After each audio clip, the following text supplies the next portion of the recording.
Nostalgia is the most powerful ingredient. I don't have any nostalgia to begin with, but I always find Doobie to be my nostalgia from lockdown.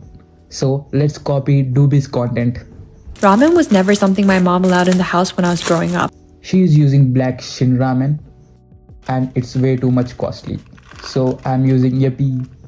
He always uses this thin copper-colored pot to cook the ramen. I only have this thick aluminium thing. I know it's not as thick as Sydney Sweeney. He made his noodles according to the package descriptions, but 50 milliliters shy of water.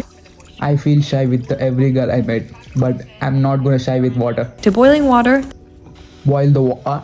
the soup packet goes in, Noodles go in. then the dry mix, The dry things. and the noodles. I think I already done it. Cook it al dente for 3.5 minutes.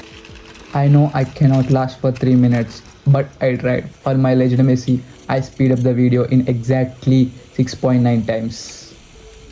Crack 1 egg, Cracking the only egg I have. cover the lid, Covering the lid. Wait, I can see my face on the reflection. Say hi to me. Hi. and cook for 30 seconds to let the egg whites set. This is what it looks like if you put an iPhone in sauna. You fucked up. Removing the lid after 30 seconds. We would use an encyclopedia or a boring book to lay the pot on top. The only boring part of my life is me. I have this Microsoft computer science book which I never opened, and yes, I study computer science. Failure. And enjoy it straight from the pot using the lid as a plate. My mom would kill me if I do that, so I'm using tea saucer as a plate. Wait a second. What if I add my never-ending chili oil sauce? Yes. Now I think I love Doobie's videos more than Sydney Sweeney's.